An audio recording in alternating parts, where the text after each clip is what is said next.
Welcome to The Green Rush, a podcast about the intersection of cannabis, the capital markets, and culture. On a weekly basis, hosts Ann Donahoe and Louis Goldberg of KCSA Strategic Communications speak with the business leaders, financial experts, cultural icons, legislators, and generally interesting people moving the cannabis industry forward. This week, Louis and special guest host Gretchen Gailey welcome back to the show New York State Senator Liz Krueger. Over the last 17 years, Senator Krueger has risen through the Democratic Party ranks to serve as the ranking member of the powerful Finance Committee. Representing the 28th District, which encompasses the Upper East Side of Manhattan, Senator Krueger is the lead sponsor of the Marijuana Regulation and Taxation Act, which fell a few votes short of passing in New York State earlier this year. The senator was gracious enough to join us again to provide an update on what happened to New York's cannabis legalization efforts and offered optimism for the near future. Don't sit back, lean forward. Now on to our interview with New York State Senator Liz Krueger.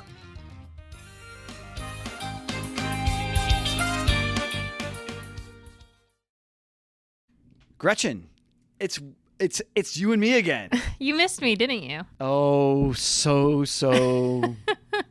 much. Yes. We are going to be talking with State Senator Liz Krueger from New York State about why the state didn't get it done when it came to getting adult use cannabis legislation passed. Well, hopefully she'll have some answers. I'm sure she'll have some answers. She was here about a year ago. It was actually 13 months ago, and was super confident about getting it done. And I think it's a real travesty that both New Jersey and New York shit the bed. That's one way to look at it. It's yes, it is. And I know that you are not a foul potty mouth, but I am. Well, I just don't display it at work for you. Trust me, never mind. Okay. So you and I are on opposite sides of the political spectrum. I'm right and you're wrong. I would have said I'm right and you're left, but if you, I know what you were going for there. Yeah. Do you think that cannabis is a partisan issue still, or is it post-partisan? No, I think cannabis is a generational issue. I think it's a major problem with the older generations. You still see it as reefer madness. I think if you look at the polls, Republicans are on board with cannabis. Not maybe as much as Democrats, but enough. Over 50%. I forget what the Republican number is, but I want to say it's in the low 60s. Which is about the same age as most Republicans. Well. Yeah. I'm getting the eye roll. It's awesome. Every woman I work with gives me this same look, which is, Louis, did you actually just say that? There are good Republicans under the age of 60. There are good Republicans under the age of 60. We're not all the devil. Justin Amash is one of them. Okay. If you like him. I just like goading you. So I see that the senator is here. We're going to bring her in. And I think that this is going to be a really interesting conversation. I'm looking forward to it. Thanks, Gretchen. Senator Krueger, welcome back. Yes, thank you. It's just about a year since we talked. And a lot has changed and absolutely nothing has changed. No, we passed some things that are important to have gotten done here in New York. So let's talk about, the Green Rush is about the business of cannabis. It's about the intersection of cannabis, the capital markets, and culture. And in New York, you are the locus of a lot of what happened or almost happened. So before we get into the sausage making and the politics, let's talk about the policy for a second. What was the name of your bill? MRTA, Marijuana Regulation and Taxation Act. Can you talk us just through what the content was, so that the people who are listening understand what we tried to do and what we will do? Okay. So MRTA grew quite a bit this year because it was, at the beginning of the year, it was just adult use recreational marijuana that would establish rules and regulations, a tax set of policies, reverse criminal policy on cannabis but for personal use, and expunge records of people who had been caught up in the criminal justice system for no reason other than that they were using low-level amounts or selling low-level amounts of marijuana, cannabis. Then over the course of the year, it actually grew to include an expansion of medical marijuana in New York State, because while we have a medical marijuana program, it's far too limited and has real problems. So that is a kind way of putting it. It's verging on complete collapse because we designed it badly. So we expanded MRTA to include what we were advised by advocates and business people we needed to do in medical marijuana. And then also we added to it what I really think is an important issue, the framework for legal regulation of hemp and CBD products.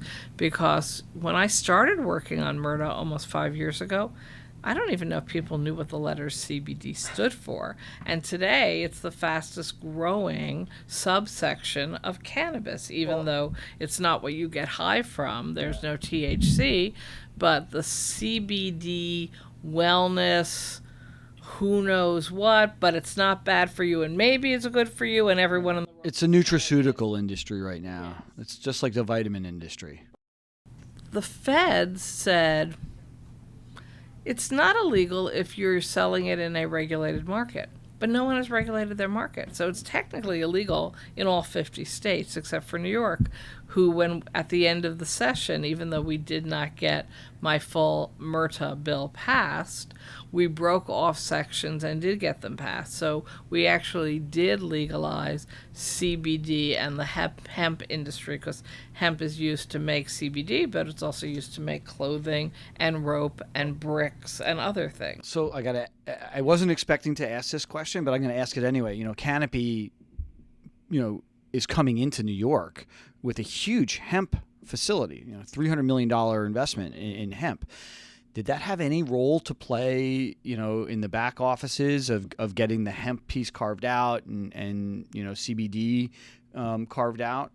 Well, I think the whole set of issues rolling together were a push and pull. Again, like I said, 4 years ago, if somebody said the letter CBD to me, I would have gone, what is that? Now, we had actually legalized the growing and selling of hemp already. Mm-hmm. A couple of years ago, it was a bill of mine that I was convinced I could get passed if I gave to a Republican, so I did, and we passed that.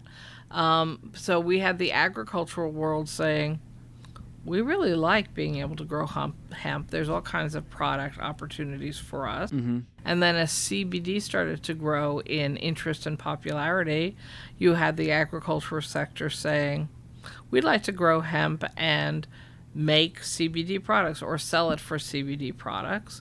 You had the feds going, gray area, oh, not gray area, oh, okay, but you have to come up with a regulatory model for it.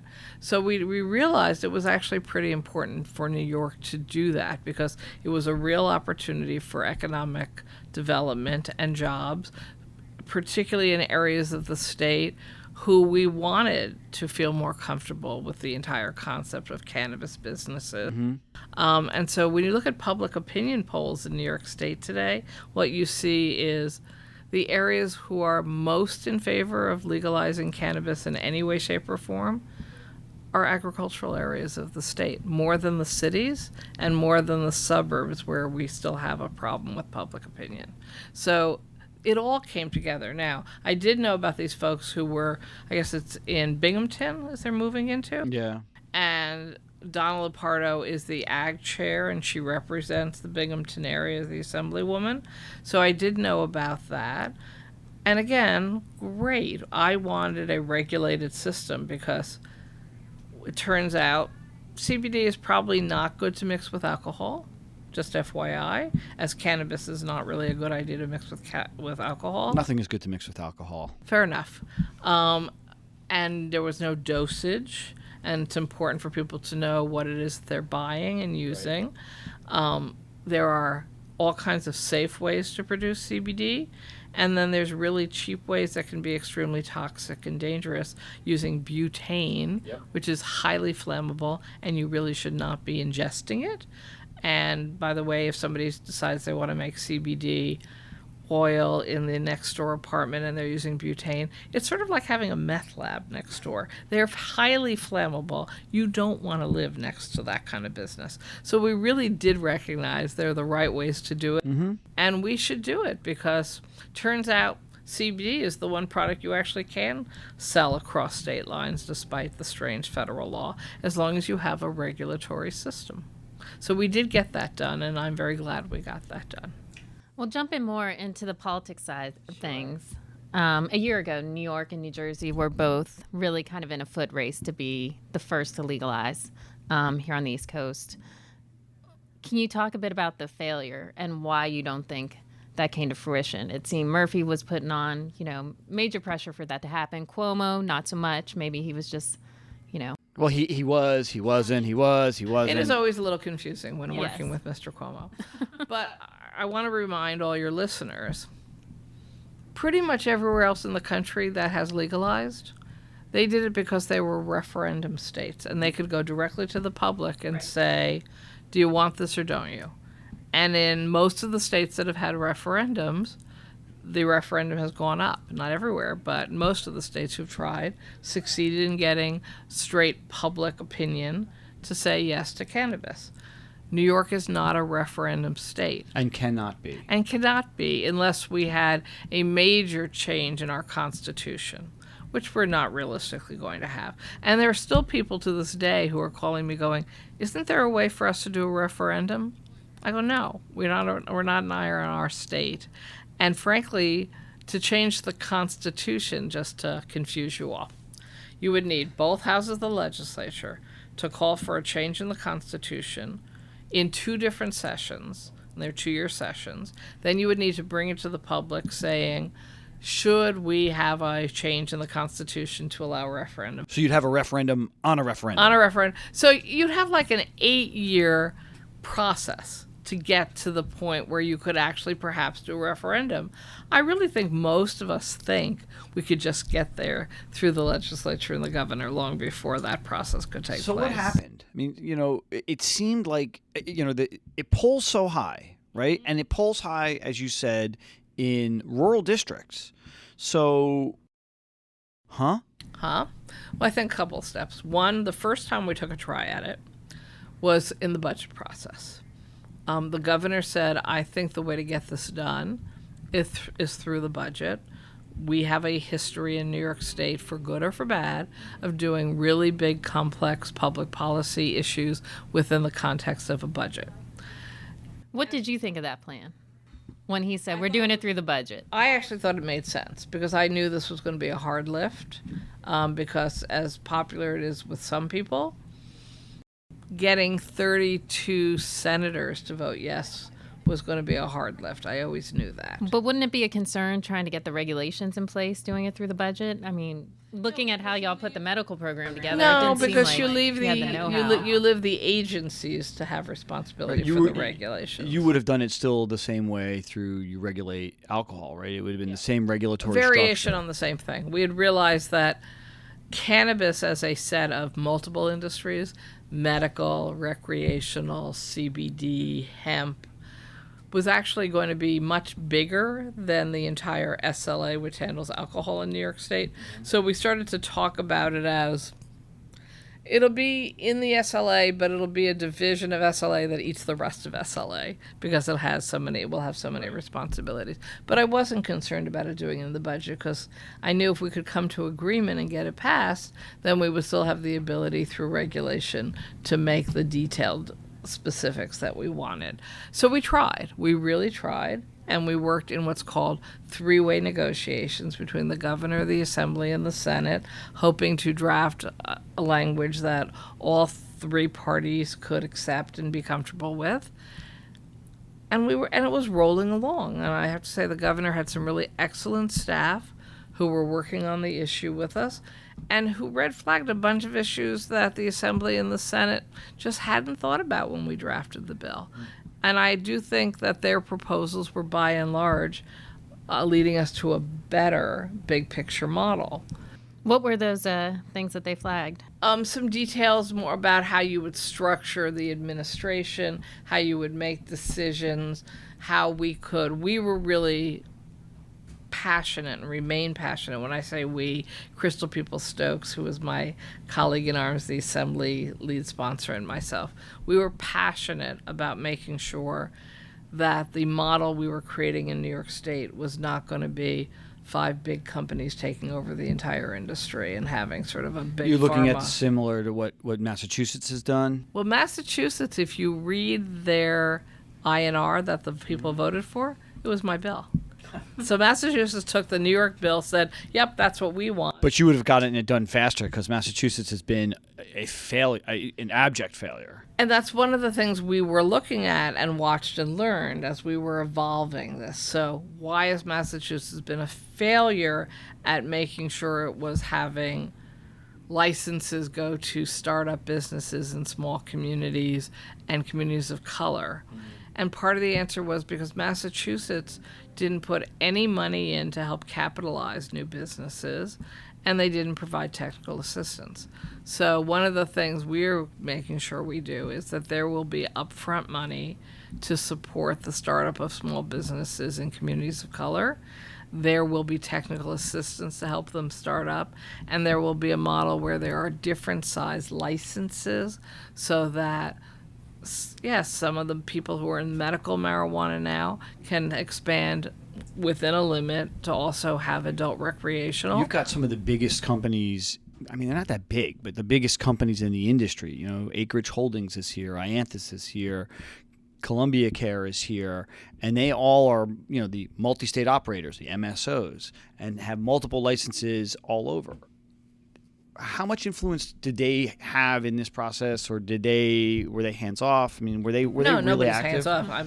My chief of staff and I must have met with every single company or person who wants to go into the cannabis business more than once. It was like a non-stop rotation through my offices. So no, nobody was hands off. But they wanted it legalized here, so they knew they weren't going to get everything they wanted.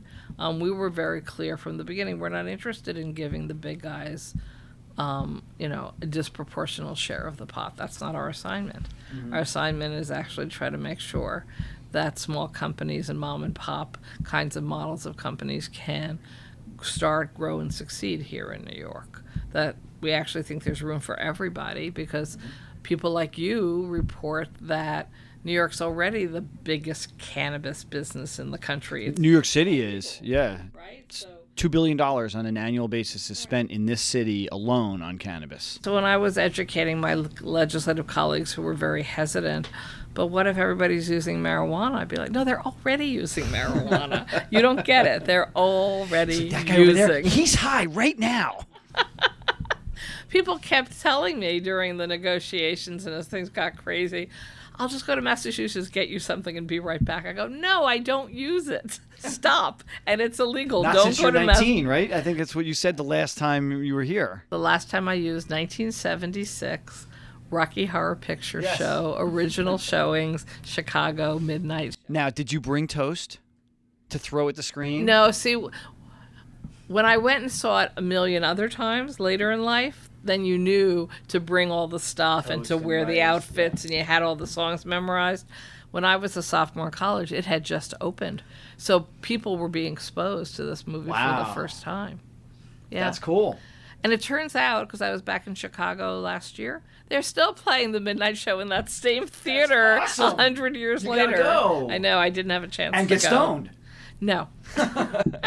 I have no interest in getting stoned. Well, it's legal now in Illinois, so you could. That's right. And in fact, Illinois, the legislators from Illinois came to Albany the last week of session to try to help us push it across the line by telling everybody, no, really, it's okay. We just did in Illinois. So Governor Cuomo said Yes. at the Try end. to do it during the budget. Well, no. But as he saw it coming to a flaming end, he said, this gets voted against.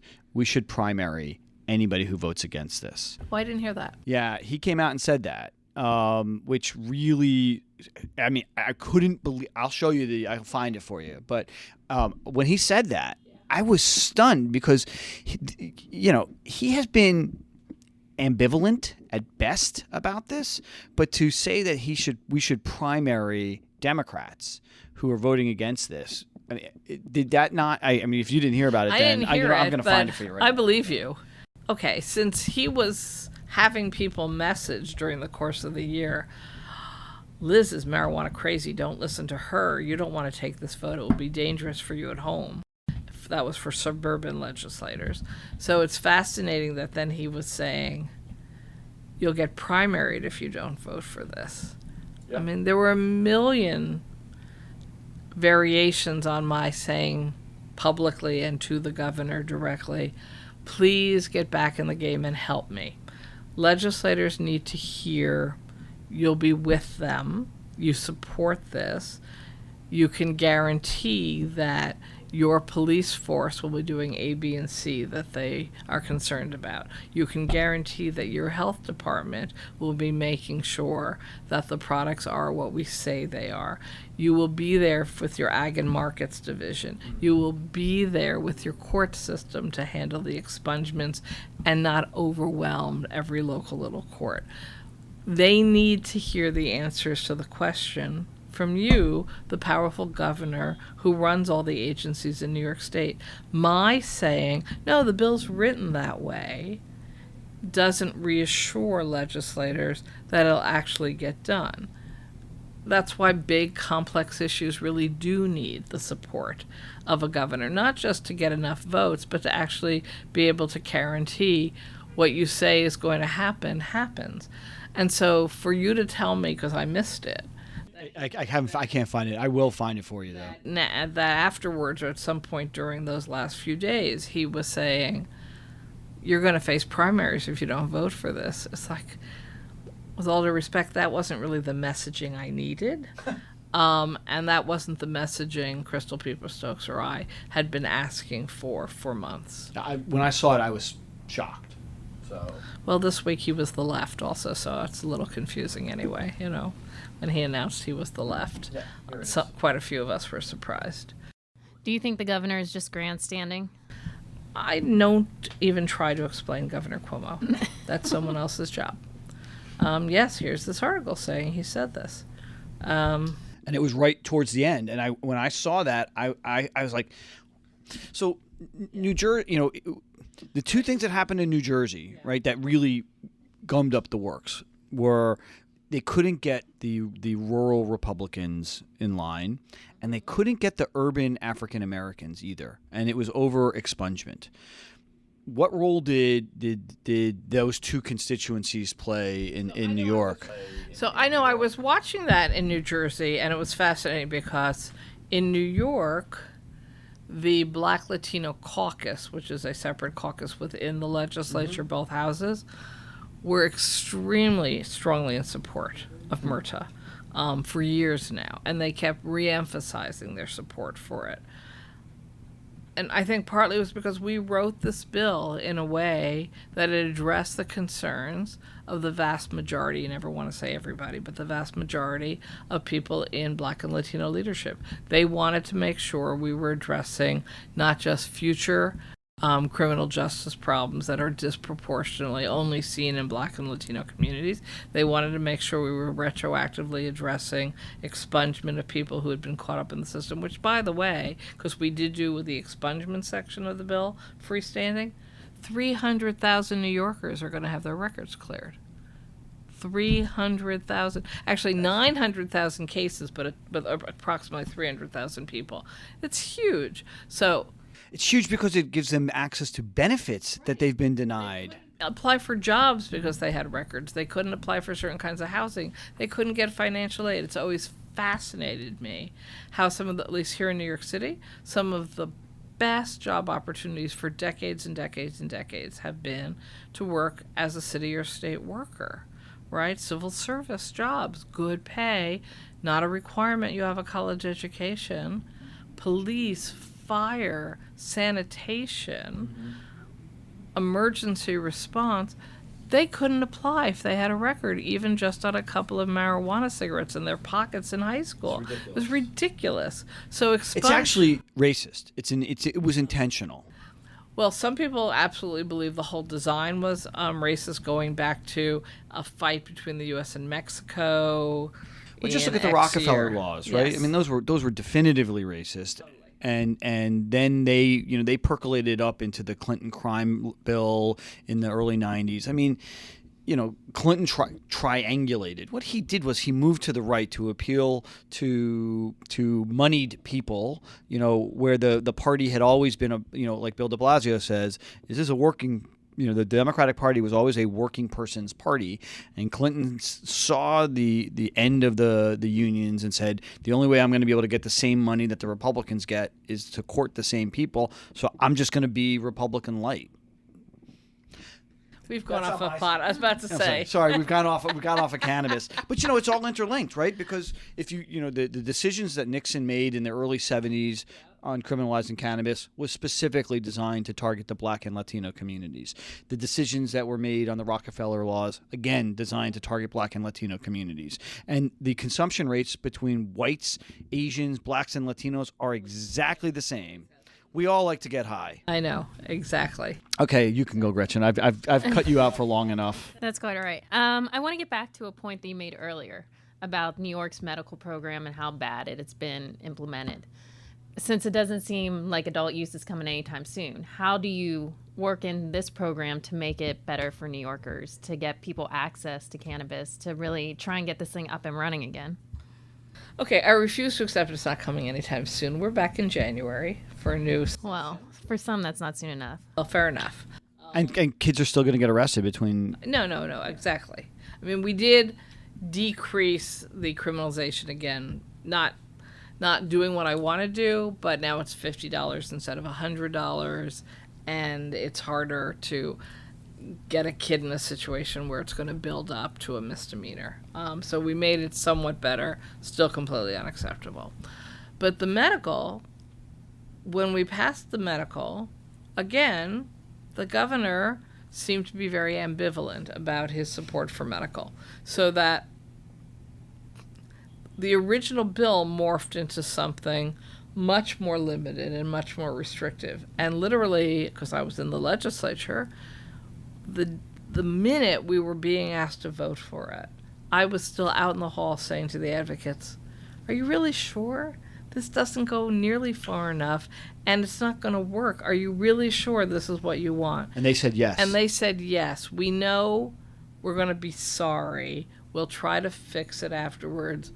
We can't say no to these families with children in wheelchairs coming into your office every day, begging just to be able to use some, cannabis-created oils.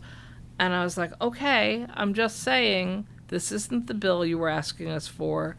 It's so limited in who will be able to get, who will be able to sell, what product mix they'll be able to sell, and whether or not doctors are ever going to sign up to participate, that I can just see bing, bing, bing, bing, all these things going wrong. And so now it's years later, and guess what? Exactly what many of us thought was going to happen has happened. But I think, having worked with a lot of cannabis advocates over the years, their position is incremental change is better than no change at all. And, if you look at the difference between the way that cannabis has moved forward, especially over the last 15 or 20 years, it has far outstripped the ability for the environmental community, for example, to get stuff done. Environmentalists tend to be all or nothing. And if you don't give me exactly what I want, fuck it, I'm not doing it at all. Cannabis says, we'll take an inch. And then we'll take another inch. And then we'll take another inch. You're right. And look, I'm not sorry we got it started. I'm just saying people had the crystal ball already when we got started and knew that this wasn't going to work. So I was with some people the other night, and a woman was talking to me about that she has the script and that she finds that the medical marijuana is actually helping her very much, but it's so expensive that she has friends who say, just go buy the illegal stuff, you'll get the same effect, and it's a quarter of the price. And she says to me, what should I do? I go, well, one, I can't advise you to go use an illegal product. Two, I don't know what your medical issues are, and so I really wouldn't recommend you use something that you don't know what it is, at least without talking to your own doctor about whether they think there's any risk to you or not. But I walked away thinking, what a horrible position to put this woman in, who was also pointing out that she had been on incredibly dangerous opioids for her illness until she tried medical marijuana. How the medical marijuana works so much better, but insurance pays for the opioid and it doesn't pay for the medical marijuana. How she had to really look hard to find a doctor who would give her the prescription, because there's very few doctors who've actually signed up to participate in New York, and that's one of the things. Just a couple thousand in the state. So we, in the bill that didn't get passed yet, but hopefully will, we're doing away with any additional requirements. We're like, you went to medical school, you're certified as a licensed doctor. We don't ask you to take extra training to hand out opioids prescriptions. Why are we making you do extra training and a whole set of new steps to fill out marijuana prescriptions? You think New York could, if adult use just doesn't look like it could get done, could you switch to a medical program like was done in California, where basically, I've got an idea of a hangnail and I need a script for my idea of a hangnail? I mean, could that happen? I mean, never say never. I think that's the wrong answer. California is now trying to reverse itself after the fact, and there's all kinds of questions about what does and doesn't happen in California. It all happens. That's fair enough. You're right. It all happens in California. What I like about a medical program is, and if please we were allowed to do research in this country on this product, right? Because you look at the research from other places in the world, there's incredible success on different illnesses with different mixes of different seeds and growth and treatments of the cannabis plant. So, no, I'd hate to see us basically just become, we're not really medical marijuana, we're just anything. Because then, when you're the person who really suffers from X, you may never be able to get the exact product that would work for you, because we wouldn't really have a medical marijuana program, hopefully one that could be robust based on research. Why would we say if you are a licensed cannabis medical dispensary, you can only sell 5 products? Why? If there's 47 illnesses that seem to respond to cannabis, and I made up that number, 47. Yeah, I was wondering. 147. I don't know. A lot. And there's research going on showing there are all kinds of different uses and ways to ingest and growth patterns and seed patterns. Why would you only allow only 5 products to be sold? Like, on what logic is it? Yeah, none. I didn't understand the form factors in the state when it happened in 2014. So that makes me crazy. And by the way, suppositories is okay, but edibles aren't. I mean, it goes out the indoor and in. It doesn't come in. It's like right. So it's actually I'm sorry. It goes in the outdoor. In the outdoor. Yes. Yes. I got it. Now, in hey, I do say bad dad jokes, right? I can't help it. Now, in fact, doctors might say that suppositories are a more immediate way into the bloodstream. I didn't go to medical school. I don't know. You're not a doctor and you don't play one on TV. No, I'm not a lawyer, but I sort of play one on TV, if at least it's on the Senate chamber TV. Yes, so I get that. Like, fine, you want to sell it in suppository format because that is helpful. Great. I think particularly, I suppose, for working with kids, right? And you do. Yeah, because they really like that. No, they don't. But that might be the only way that works, right? Because kids don't like to take medicine. No. But for me, for example, I'm really concerned about not marketing to kids on the adult recreational. So my bill doesn't allow candy. It doesn't allow edibles that are targeted to children. No cute gummy bears with THC in them. Good. Because I don't want kids going, oh, look at the cute gummy bears. I think I'll take 3 handfuls. The same way that we restrict tobacco, the same way that we restrict alcohol, they should not be able to target form factors, labeling, advertising. This is not for children. There are discussions that the brain chemistry you shouldn't start to consume till you're 25, because the brain is still developing. My brain stopped developing a long time ago, but 21 is probably a more real. I mean, if it's the same as tobacco and alcohol, it should be managed. And that was the basis for us, right? But there also, when you say, why didn't it pass? There were legislators who were really convinced that this stuff is dangerous. And I can't say, oh no, I can absolutely guarantee it's not dangerous ever. Because in fact, research shows that for people who are prone to addiction, maybe they are really not supposed to use marijuana because it can be trigger. But it's the same thing for alcohol. Well, that's right, but we don't outlaw alcohol. We don't outlaw tobacco. And talk about addiction. Online gambling is more addictive than anything, and we apparently are rushing forward to do that everywhere. And so is your phone. I need a 12-step program for my phone. No bullshit. I mean, the impact on your serotonin uptake that you get from looking at Instagram is as high as it is from taking a hit of heroin. So we don't. It is. I'm not. No, I happen to be anti-gambling, which makes me one of one in legislative bodies at this point.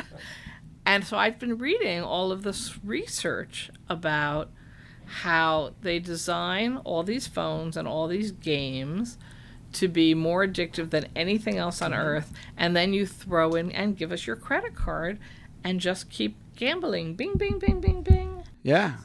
And it's not just gambling. It's we're way off topic here, but it's video games too, right? Yes. But so let's get back to pot. Well, and also, but we can actually. I want to pivot slightly because Alexandra Ocasio-Cortez, came out a couple weeks ago saying we need to do research into psychedelics, into the impact of psilocybin, MDMA, and ketamine has already been approved for depression. You look at states like Colorado, you look at cities like Oakland and Portland who have decriminalized psilocybin, and they call it plant medicine. Yeah. This is a out of left field, and we did not prepare you for this, but have you given any thought to these issues at all? I've been listening and reading some of the articles coming out, and the fact is this country is very schizophrenic on the whole topic of drugs, right? Mm-hmm. So, for years, Rockefeller drug laws, New York State, the strictest drug laws in the country, lock everyone up and throw away the key. Did it stop anyone from using drugs? No, it just piled people into our prisons. Then we undid the Rockefeller drug laws. Yay. Then the minute people started having opioid problems now, and it was in white communities, my colleagues who had voted, Republicans who had voted to kill the Rockefeller drug laws were like, we have to go back and do that. I was like, why? It didn't ever work. They go, but now it's heroin. I go, no, it was always heroin. Go back and check what it was that everyone was ranting about when they started. In Alphabet City, and it was in the Bronx. It was heroin, and it was crack, and that's what was freaking people out. And now you're freaked out because it's white people who are dying of heroin, when it used to be black people and brown people who were dying of heroin. And so you're overreacting, and you're not understanding what the right questions are or what the right answers are. So I do respect when people say, shouldn't we just look at all of our drug policies and think about them again? I think that's a fair question that legislative bodies absolutely should. Again, you really need federal government to lead, because even on marijuana, I think everyone in this room would agree. I don't know about all your listeners. This country would be a lot saner if we had one set of laws around cannabis. I guarantee you our listeners would be agreeing. So right. just to go back to the psychedelics for 1 second. Not far from here, at NYU, for decades, they have been doing legit research on the value of using guided clinical psychedelic treatments to treat addiction, to treat depression, anxiety, and the results are astounding. I would encourage you to take a look because this is not like cannabis where there is really no research at all that's been done. Johns Hopkins and NYU have led the world in this research, and it's here in the city. So the use of these molecules to help treat, 40% of Americans have some form of a diagnosed mental disorder, and there has been no drugs that have come through the pipeline to treat this, but these naturally occurring plants have been proven unbelievably effective. So, all right, I'll give it back to you, Gretchen, because again, I'm soapboxing. All right. Well, getting away from psychedelics, I'm just wondering. I'm curious. When the legislature comes back, how do you push this over the finish line? What do they need to get on board with? Okay, so one, I probably pull out that article that you just showed me saying, look, we want to avoid your having to have a primary, so we need to get marijuana done. I use it to encourage the governor to come back to the table yet again and stop being so ambivalent and saying, okay, this is the bill. We all actually agree. This makes sense. Let's start right away and try to get it done. When people say, how many votes did I need or not need at the very end of session, it was a little bit of a moving target because the assembly also had people going, well, what about this? What about this? What about this? And the Senate people were saying, but my DAs are unhappy, but my police are unhappy, but my PTA presidents are unhappy. The police were unhappy? Yes, the police unions came out against the cannabis bill. Why? I don't understand why they would do that. Maybe I'm just dense. Asset forfeiture is a big issue for the police when it Well, comes that to was a separate cannabis. issue, and we actually reformed asset forfeiture this year. It was another bill that we did pass in the legislature, making it harder for them to hold on to those assets, which may be making them mad for other reasons. But I'm glad we did that one also. So yes, the police unions were coming out against, not necessarily individual police, because I had worked with people who were police, So DEA, Pat Lynch, like the judges. PBAs was against it? I don't want to misspeak. I know the Long Island police were against it. I don't know if Pat Lynch and the PBA, but it wouldn't surprise me because they tend to, default fairly conservative on criminal justice policy, and not saying it's anyone specifically, but it was explained to me by retired DEA agents who had realized they had wasted their entire lives, who said, let's be honest, when you are in the field, you get the number of wins counted like a baseball game, right? Yeah. It doesn't matter what you did to get that. So this is going to make it harder to make their numbers. It's really easy to go after low-level marijuana busts. It's about the easiest thing you can do. So we can blame Rudy Giuliani for this, right? Because of I forgot what the name of the program he had, but where they would call out the guys in front of everybody and say, you missed your numbers and you missed your numbers. Yes. What is it called? Stat. Stat. Yeah, I know. Something stat. It still exists. Yeah. Yeah.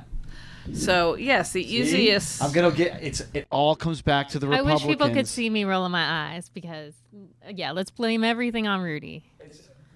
Everything in the world is wrong because of Rudy Giuliani. Well, I could jump in on that one. I I'm had sure to you live can. through the Rudy Giuliani So did years I. here in New York City. The man had no respect for the law, for all of his. He didn't. I did anti-poverty work during those years. The man threw 500,000 people off of food stamps in the city. They were legally eligible and they needed that food. But he had this theory that if they were hungry enough, maybe they'd go out and get jobs. Doesn't sound like bad theory. Are you kidding me? All right, back to pot. So,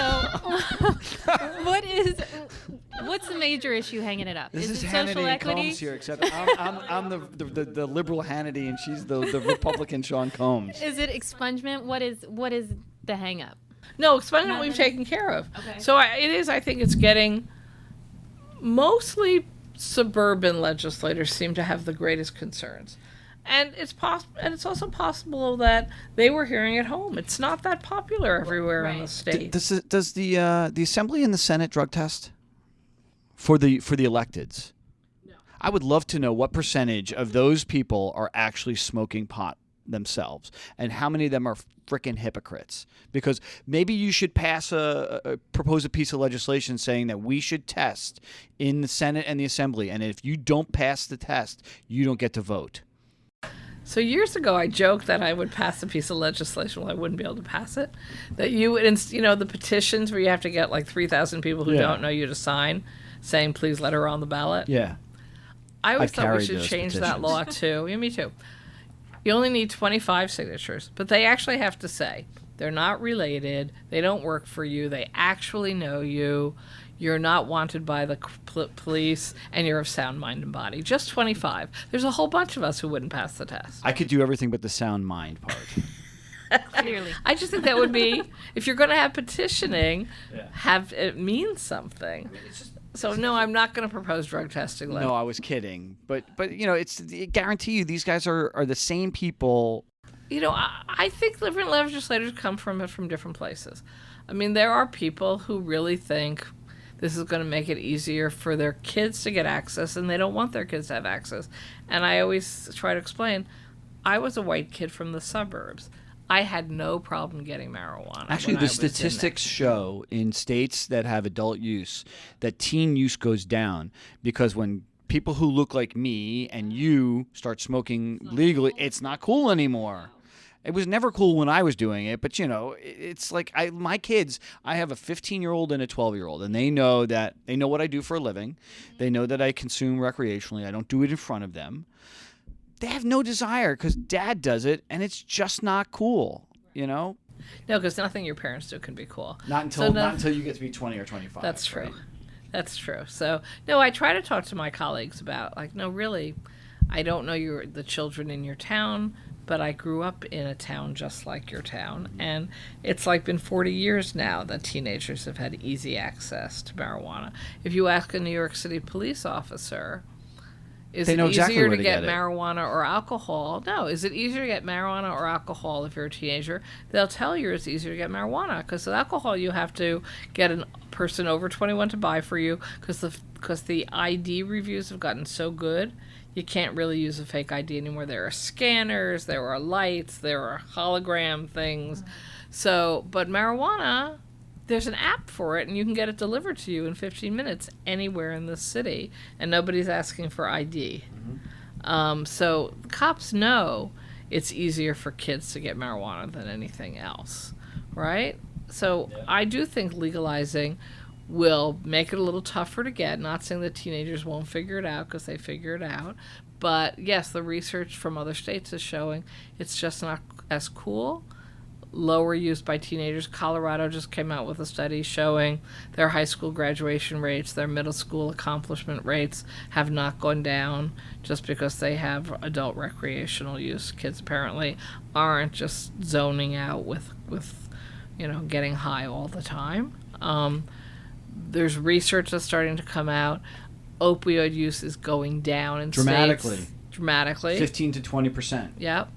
So lower addiction rates, lower overdose rates. It's a win-win-win. Lower rates of DUIs, lower rates of alcohol-related deaths. It's a net societal benefit. And Colorado just crossed the $1 billion mark in taxes collected, and they're half the size from a population perspective of New York State.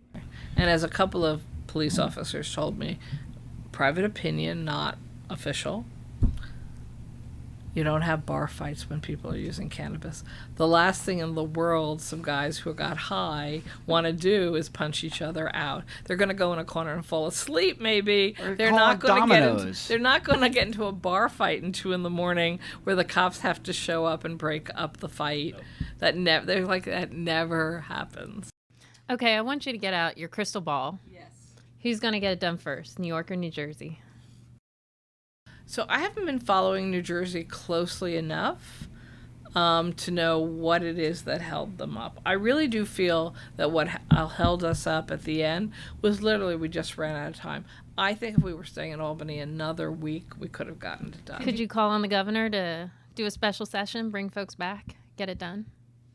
You legally can have a special session. He's not going to expend the political capital on that. That's the problem. And depending on what day it is, the legislature is irritated enough they don't want to do things for him, which is a problem when you really want him to be helpful. Was he helpful? I mean, at the end of the day, did he really help? And you don't have to answer that because he's not listening, I promise you. He's listening. It's okay. He's used to me.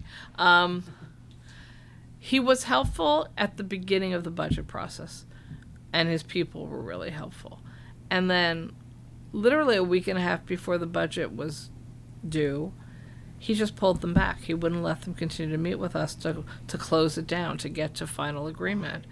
He said later the legislature didn't want to do it. And I kept calling him out and going, why do you think that?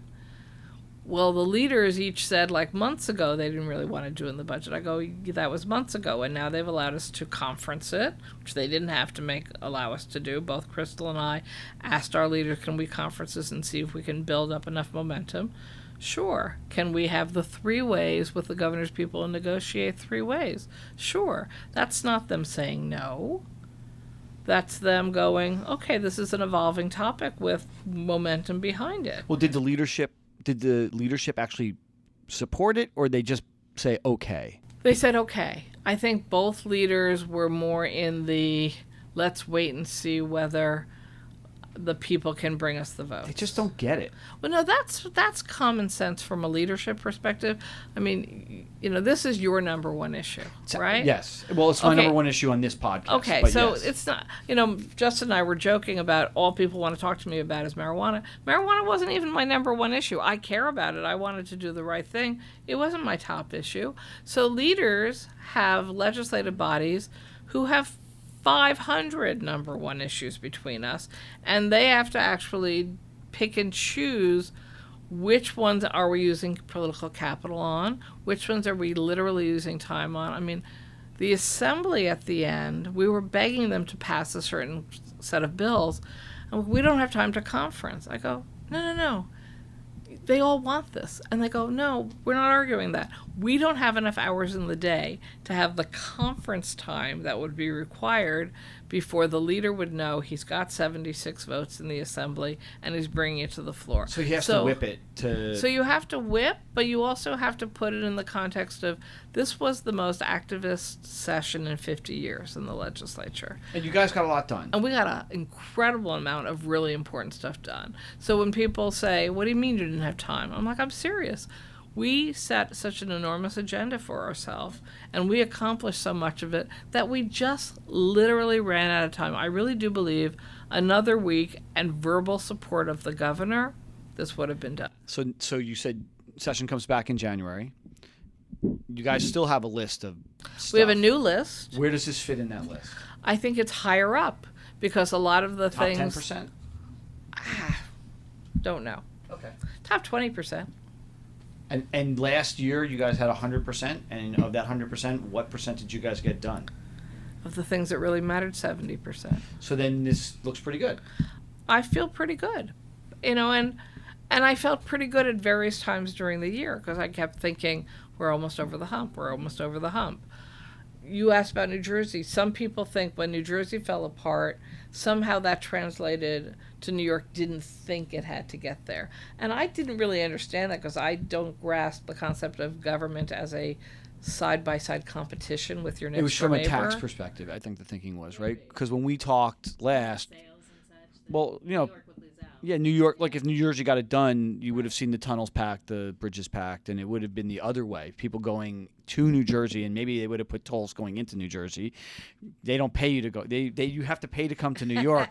You just get the hell out into New Jersey. And I live in New Jersey, and but they might have reversed the tolls because of from the tax perspective, right? Because you would have seen all of the New Yorkers, all of the people in Westchester, all the people in Orange and Putnam counties going into New Jersey to buy. And look, in upstate New York, it's half an hour from Albany to the nearest dispensary in Massachusetts. But there's no weed in it anyway. I mean, you're going to wait 3 hours to get into that dispensary. Well, because they have to figure out now how to build their industry. So there are 2 elected officials from New York running for president, right? We've got Kristen Gillibrand, and we've got Mayor de Blasio. Yeah. Mayor de Blasio, he is as far out in the right area on cannabis as you can be, and Kristen Gillibrand is pretty good as well. How do you think they did in the debates? It's not a cannabis question. It's not a cannabis question, but it's cannabis, culture, and the capital markets, and this is a culture question. And full disclosure, I thought Mayor de Blasio was really good. I was surprised at how good he was in the debate.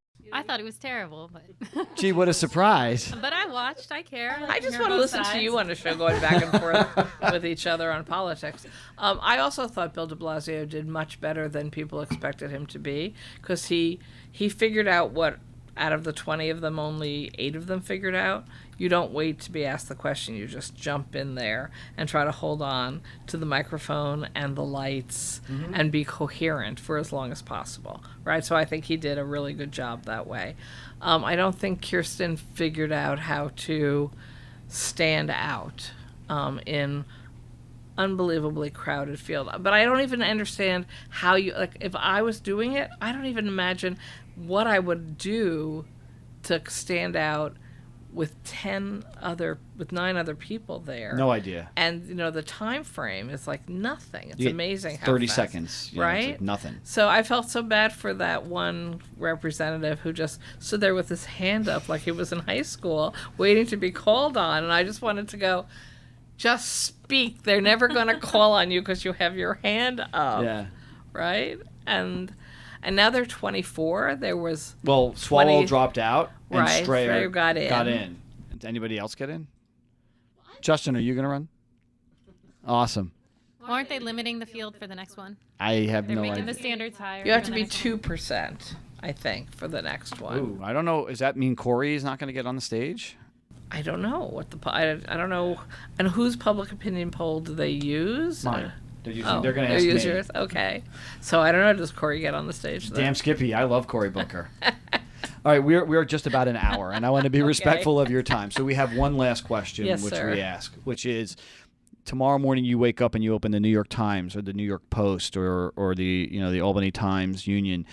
What is the story about cannabis that they should be reporting on? What is the most underreported story that we should be paying attention to?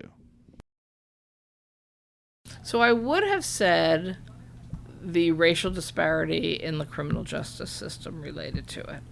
And I don't think that will really go away. It's just shrinking as far as the impact. So potentially a story we should be following, because I think it does get people's attention, is how the world hasn't fallen apart in all these states that have legalized.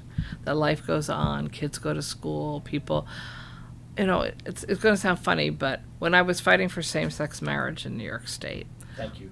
Iowa had it. And I'd have because they court ordered it. And so Iowa had same-sex marriage before New York. And I'd have these upstate Republicans go, oh my God, I can't even imagine having same-sex marriage. Like, I'm a good Christian. I go check in Iowa. The farmers get up in the morning. They drive around the Pillars of Salt. They plant their crops. They harvest their crops. They drive back around the Pillars of Salt. And life goes on, because it really doesn't affect you if somebody else gets married. And it makes the corn taste that much sweeter. That much sweeter. And I also feel like it's really important for people who still think, I don't know, this sounds so dramatic, I don't know if the world would change, just to take a look and go, oh, okay, life goes on. And, oh yeah, I forgot. Everybody's using it now anyway. It's just that there's this whole criminal element associated with it that there wouldn't be anymore. And, people would just actually know what they were buying. And that if they had health issues, maybe they could actually get it lower cost and more accessible to themselves. I mean, again, the concept that in upstate New York, if you're trying to get medical marijuana, you could be 4 hours away from the closest place. But you can get morphine down the block at any pharmacy. Like, what are we doing? These issues of cannabis deserts are real. Yeah. They're real. And I mean, California, it's a big issue. It may be legal in the state, but 80% of the municipalities in the state do not allow for sale within the borders of their municipality. And there are issues of intrastate commerce that they're dealing with. And that's why delivery has become such a vital component. And, delivery is here, but it's ish. And so, all right. We could do this for a lot longer, and I really do appreciate you taking the time. Next year, we'd like to have you back again To discuss how we legalize How and you what it legalized means. it and you got it done. I would like Yes. to do that. Yes, please invite me back for that. Actually, you have an open invitation. Literally, anytime you want to do this, you are welcome to come. Senator Krueger, thank you so much for joining us on the Green Rush. Thank you very much. Appreciate it. A special thanks to State Senator Liz Krueger from New York State, who spent a tremendous amount of time with us just now talking about what happened in the state. She is really just fantastic. If you want to reach out to us via email, you can send us an email at the Green Rush, or it's just greenrush at kcsa.com. You can follow us on Instagram at the Green Rush _podcast. And, thank you so much for listening. It really makes a difference. I hope you're enjoying these conversations and getting as much out of them as I am, as Ann is, as Gretchen is, as Nick is. So thanks all, and looking forward to hearing from you guys via email or direct messages on Instagram or Twitter.